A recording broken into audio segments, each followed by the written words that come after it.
ఈరోజు ఉగాది శుభాకాంక్షలు మన యొక్క జిల్లా ప్రజలందరికీ కూడా ఎస్వీఆర్ యూట్యూబ్ ఛానల్ ద్వారా తెలియజేస్తున్నాము. మన మధ్యలో శ్రీ పోకతోటి సింహాచలం గారు ఉన్నారు. వారితో కొన్ని సంగతులను మాట్లాడడానికి ఇష్టపడుతున్నాం. సార్ నమస్కారం. నమస్తే. ముఖ్యంగా ఏంటంటే ప్రజల్లో కూడా మీకు మంచి పేరుంది. అంతకాలంలో చాలా జాగ్రత్తగా అందరి దగ్గర అందరూ మన్ననలు పొందుకుంటూ మీరు వచ్చి ఉన్నారు. మేము చూస్తున్నాము, ఇటు పబ్లిక్ లో గానీ, మీడియాలో గానీ, అటు మీ పార్టీలో గానీ మీరు చక్కటి విశ్లేషణాత్మకమైనటువంటి ఆలోచన విధానంతో ముందుకు కొనసాగుతున్నారు. మొదటిగా మీ యొక్క జీవితంలో, మీ యొక్క కుటుంబ జీవితంలో మీరు ఈ స్థాయికి రావడానికి మీకు ఒక ఆలోచన అంటూ ఉంటది. మీ యొక్క జీవితంలో, వ్యాపార రంగంలో, పూర్తిగా మీరు చేస్తున్నటువంటి పార్టీ వ్యవహారాల్లో ఒక ఆలోచన సరళి అనేది ఒకటి ఉంటుంది. మొదటిగా ఆలోచన సరళి మీ మార్పుకు ఎలా దోహదపడింది అనేది మీరు తెలియజెప్పగలిగినట్లయితే మా ప్రేక్షకులు వింటారు. చాలా మంది అది తెలుసుకొని మరి కాస్త ముందుకు వెళ్తారు, చెప్పగలుగుతారు. Thank you. అందరికీ నమస్తే. ముందుగా ఈరోజు తెలుగు ఉగాది నూతన సంవత్సర శుభాకాంక్షలు. అలాగే మన జిల్లా ప్రజలకి, రాష్ట్ర ప్రజలకి, దేశ ప్రజలందరికీ పేరు పేరున ఉగాది శుభాకాంక్షలు తెలియజేస్తాను. అలాగే మన ఎస్ఆర్ ఛానల్ నూతనంగా ఈరోజు ప్రారంభమవుతుంది.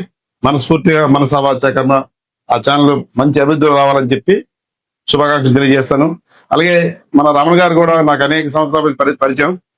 ఈ రోజు ఈ ఎస్వీఆర్ ఛానల్ పెట్టడం చాలా సంతోషం. ఎందుకంటే ఆయన నాకు తెలిసి చాలా సంవత్సరాల నుంచి మా పరిచయంలో ఎక్కడ కూడా ఎటువంటి తప్పు కూడా మా మధ్య దొరలేదు. అంత నిష్పక్షపాతంగా ఆయన ఉంటున్నారు. అటువంటి ఆలోచనతో ఆయన ముందుకెళ్తున్నారు. కాబట్టి ఈ ఛానల్ ప్రారంభించడం కూడా చాలా సముచిత నిర్ణయం నేను భావిస్తున్నాను. ఎందుకంటే ఆయన విలువలతో కూడిన వ్యక్తి, న్యాయం పక్క, ధర్మం పక్క నిలబడిన వ్యక్తి. కాబట్టి ఖచ్చితంగా దీనికి 100కి 200% అర్హుడని చెప్పి నేను భావిస్తూ వారికి ప్రత్యేకంగా ధన్యవాదాలు, శుభాకాంక్షలు తెలియజేస్తున్నాను. Thank you. నెక్స్ట్ ఇలాగే మీరు అన్నికి వచ్చినట్టే ఆ జీవితంలో ఎలా ముందుకు వచ్చారు ఏంటి చెప్పి అడిగారు కదా. మాది వ్యాపార కుటుంబం మొదటి నుంచి. మా నాన్నగారు బిజినెస్ మ్యాన్, ఆయన స్వర్గస్థులయ్యారు.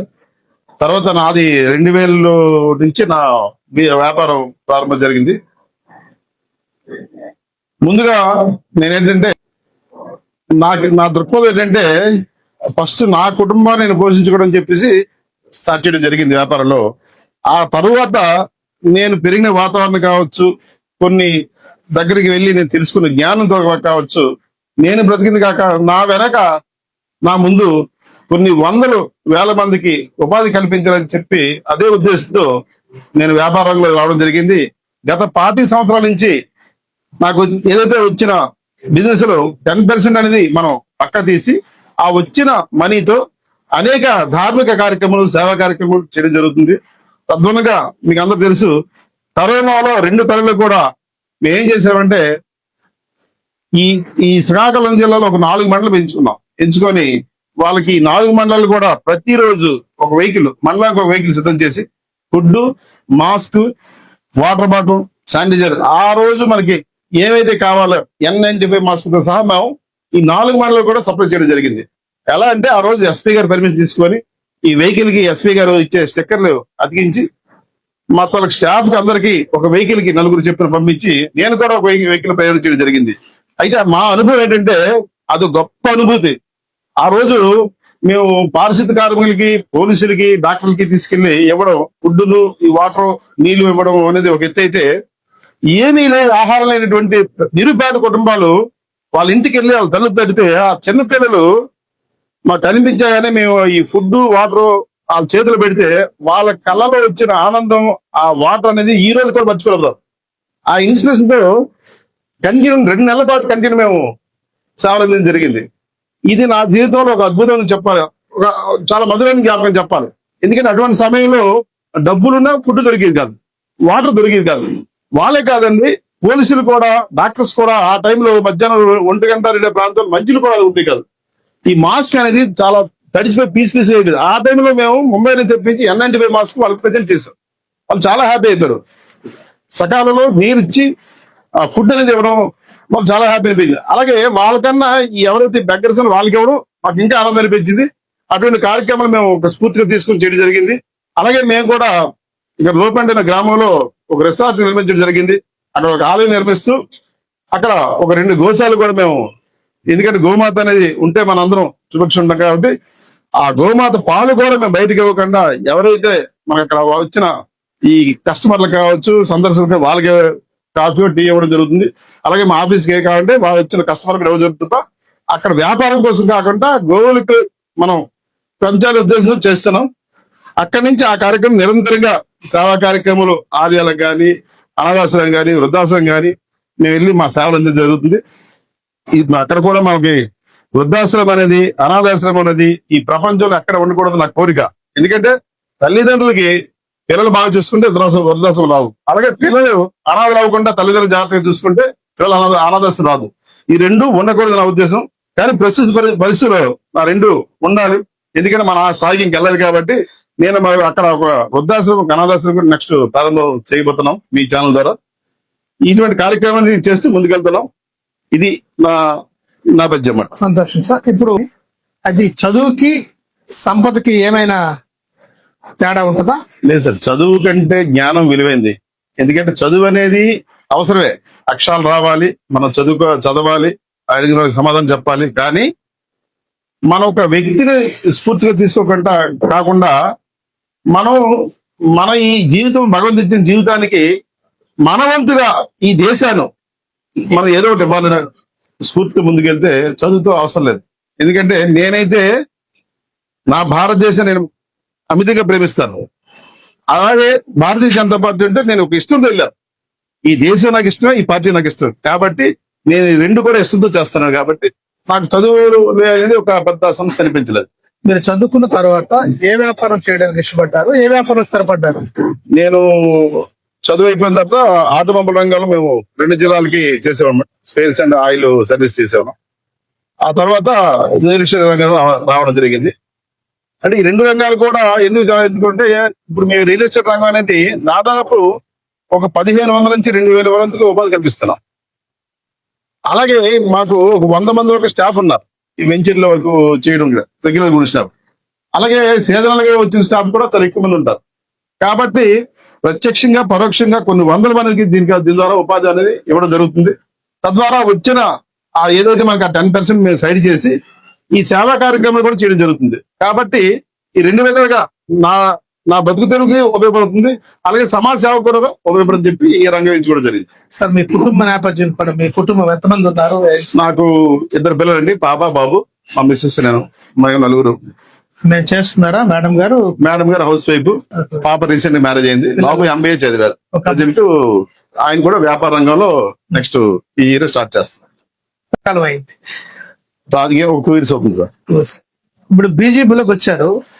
ఇప్పుడు ఇన్ని పార్టీలు ఉన్నాయి, తెలుగుదేశం, కాంగ్రెస్, ఇప్పుడు కమ్యూనిస్టులు, ఇలా అన్ని పార్టీలు కూడా, జనసేన, అన్ని పార్టీలు ఉన్నాయి. బీజేపీలోనికి రావడానికి ప్రారంభంలో చెప్పున్నారు. కానీ ప్రధాన కారణం ఏదో ఒకటి ఉంటది కదా, మీ హృదయానికి నచ్చే, మీ ఆలోచనకి నచ్చే మార్పు ఉంటుంది ఒకటి, అది చెప్పగలరు? చాలా మంచి క్వశ్చన్ సార్ ఇది. నేను ఇందాక చెప్పాను, నాకు ఈ పార్టీ అంటే ఇష్టం, భారతదేశానికి గౌరవం అనేసి. ఎందుకంటే మిగతా పార్టీలు నేను తప్పు పట్టలేదు సార్, అన్ని పార్టీలు ఉన్నాయి. కానీ భారతీయ జనతా పార్టీ ఎందుకంటే నాకు ఇష్టం అంటే ఇక్కడ ఒక సిద్ధాంతం పనిచేస్తుంది, ఒక విలువలతో పనిచేస్తుంది పార్టీ. భారత్ మాతాకి జై అని చెప్పి ఏ పార్టీ కూడా చెప్పదు, ఇక్కడ భారతీయ జనతా పార్టీ చెప్తుంది. ఎందుకంటే ఇక్కడ పార్టీ కన్నా దేశమే ముందు. ఫస్ట్ దేశం, తర్వాత పార్టీ. అదే విధానంతో వెళ్తాం. తర్వాత అన్ని కులాలకి గౌరవిస్తాం, అన్ని మతాలకు గౌరవిస్తాం.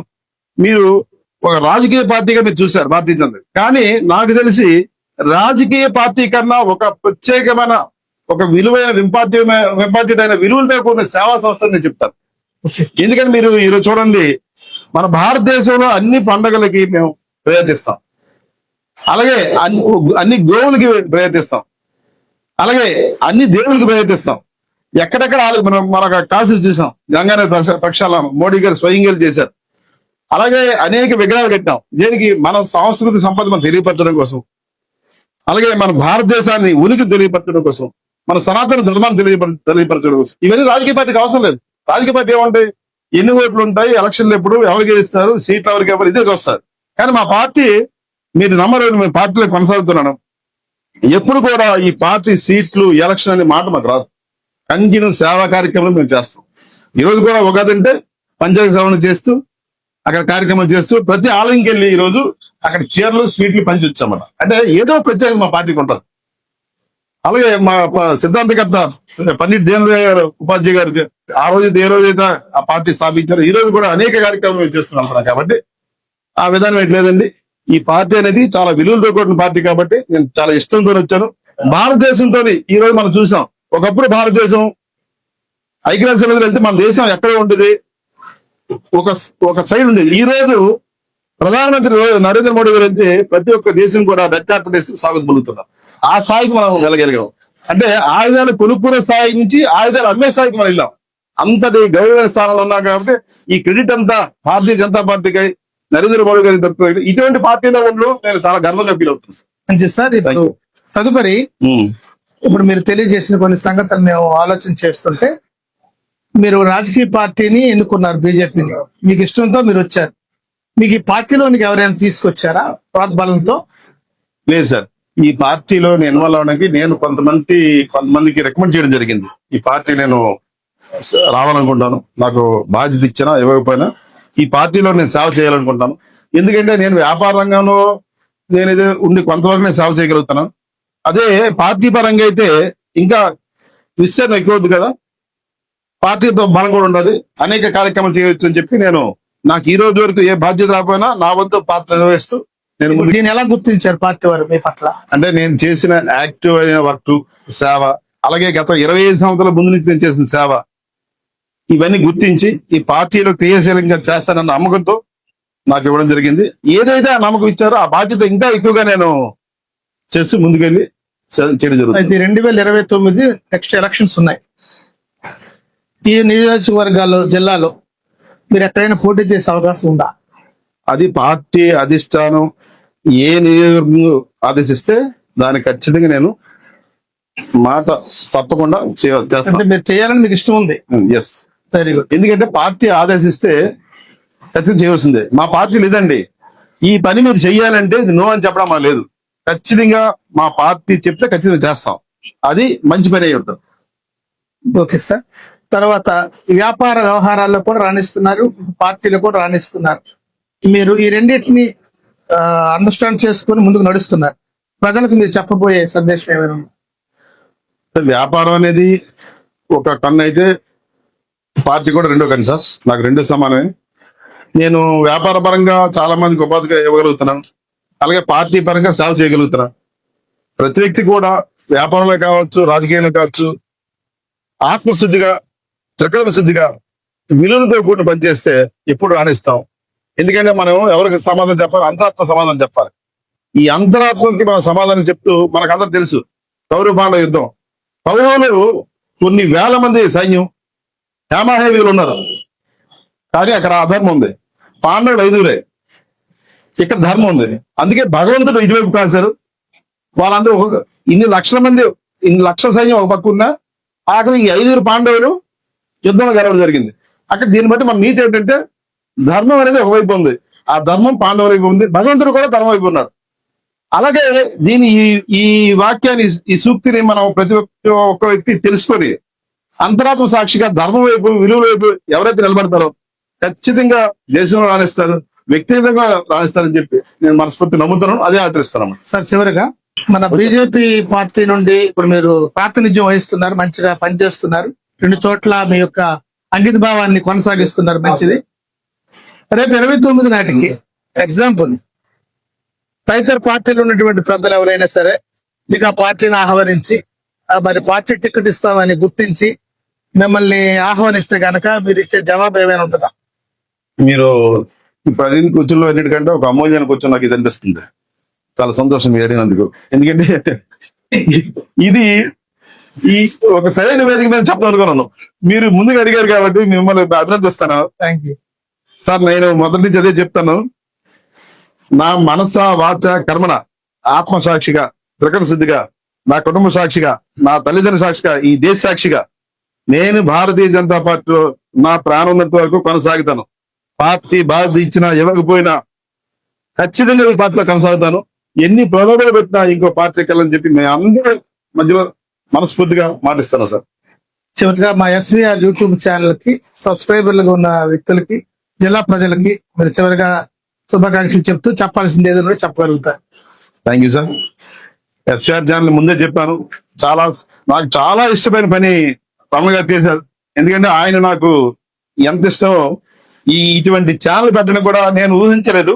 ఈ రంగంలో కూడా ఆయన వస్తారని చెప్పి చాలా సంతోషం. అంటే ఒక మంచి వ్యక్తి చేతుల్లో మీ అందరి అభిమానుల మధ్యలో ఈ ఛానల్ ప్రారంభం చేయడం జరుగుతుంది. అలాగే ఈ ఛానల్ మంచి వాక్యాలతో మంచి న్యూస్ తో ముందుకు వస్తారని చెప్పి నేను మనస్ఫూర్తిగా నమ్ముతున్నాను. అలాగే నా వంతు సహాయం కూడా ఆయన సహాయం చేయడం ఏంటి ఏం లేదు, కానీ ఏదైనా అవసరం అయితే ఖచ్చితంగా మా పార్టీలు వేరైనా మేమిద్దరం ఒకటే, ఖచ్చితంగా నా సహాయం ఉంటుంది. అలాగే ఈ ఛానల్ కూడా ఉంటుంది. నేను ముందు అదే చెప్తాను, ఇప్పుడు అదే చెప్తాను. ఏ వ్యక్తి అయినా సరే ఈ మనకు పత్రికా రంగం కూడాను మొదటి నుంచి అదే చెప్తాను సార్. మీ పత్రికా విలేకరు కానీ, మనకి ఎలక్ట్రానిక్ మీడియా కానీ, ప్రింట్ మీడియా కానీ నా సూచన ఒకటే, మీ అందరూ కూడా ఇప్పుడు నేటి సమాజం తెలుసు, ఎన్నో ఒత్తిడితో మీరు ఈ కార్యక్రమం కొనసాగిస్తున్నారు. ఎందుకంటే ప్రింట్ మీడియా కొనసాగించాలంటే దానికి అవసరమైన నిధులు ఉండాలి, అలాగే ధైర్యం కూడా ఉండాలి. ఎందుకంటే మీకు ఒత్తిళ్లు కూడా చాలా ఎక్కువ వస్తాయి. ఎన్ని ఒత్తిళ్లు వచ్చినా ఏం జరిగినా ధర్మం వైపు నిలబడండి, న్యాయం వైపు నిలబడండి. ఖచ్చితంగా అది మనకి పనికి వస్తాయి, కాస్తాయి. భగవంతుడు కూడా చూస్తారు. ఇది ఖచ్చితంగా ప్రతి ఒక్కరు పాటించండి మనస్ఫూర్తిగా చెప్తాను. అలాగే ఏదైనా వార్త తెలిస్తే నిజాన్ని నిర్భయంగా అది శోధించి ఆలోచించి రాయండి. లేదనుకోండి, ఒకవేళ మనకు పొరపాటున ఆ వ్యక్తి మంచి వ్యక్తికి చెడ్డ వ్యక్తిగా మనం తప్పుగా చెప్తే అదే వ్యక్తి ఆ వ్యక్తిగతంగా ఇబ్బంది పడు కాకుండా ఆ కుటుంబం కూడా బాధపడుతుందండి. రెండోది, ఆ వ్యక్తి ఏదో సంస్థ కానీ ఇంకేదో ఉంటే ఆ సంస్థను నమ్ముకుని కొన్ని వందల వేల మందికి కూడా అది ఇబ్బందికర పరిస్థితులు. కాబట్టి నేను ఇచ్చే సలహా ఏంటంటే, సలహా కావద్దు, రిక్వెస్ట్ అనుకోండి, ఎప్పుడైనా సరే మీకు తెలిసిన వార్త ఖచ్చితంగా అది నిజాలుగా తెలుసుకొని అది మీరు ప్రజలకు తెలియజేయమని మనస్ఫూర్తిగా మిమ్మల్ని అందరూ రిక్వెస్ట్ చేయడం జరుగుతుంది. ఇదండి ఎస్వీఆర్ యూట్యూబ్ ఛానల్ ద్వారా ఒక ఆలోచన కోసం, మార్పు కోసం, ఒక ఆలోచన కోసం జరిగే మార్పు కోసం జరిగే ఒక ఆలోచన అనుకోవచ్చు. ఈరోజు చక్కటి ఈ ప్రశ్నావళిలో చక్కటి జవాబులను ఇచ్చి మనల్ని అందరినీ అలరించినటువంటి శ్రీ పోకతోటి సింహాచలం గారికి మరొకసారి హృదయపూర్వకంగా ఎస్వీఆర్ యూట్యూబ్ ఛానల్ ద్వారా కృతజ్ఞతలు తెలియజేసుకుంటున్నాను. నమస్కారం. Thank you sir.